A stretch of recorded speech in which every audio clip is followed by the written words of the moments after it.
আজও তারা বেঁচে আছেন এই পৃথিবীতে লোকচক্ষুর আড়ালে। চটজলদি জেনে নিন এই অষ্ট চিরঞ্জীবীর সম্পর্কে। 1 নাম্বার অশ্বত্থামা, যিনি হলেন গুরু দ্রোণাচার্যের পুত্র এবং ভগবান শ্রীকৃষ্ণের কাছ থেকে অভিশাপ পেয়েছিলেন।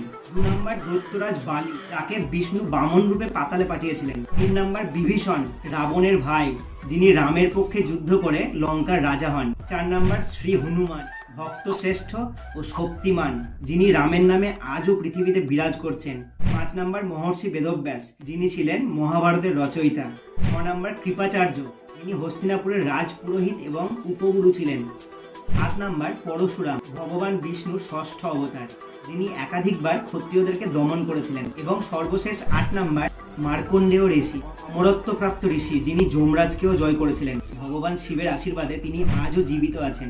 এই ছিল অষ্ট চিরঞ্জীবীর এক ঝলক। আগামী দিনে একে একে তুলে ধরবো তাদের জীবনের মাহাত্ম্য ও রহস্য। দেখতে থাকো, সঙ্গে থাকো। প্রতিটি চরিত্রে রয়েছে চমকে দেওয়ার মতো কাহিনী।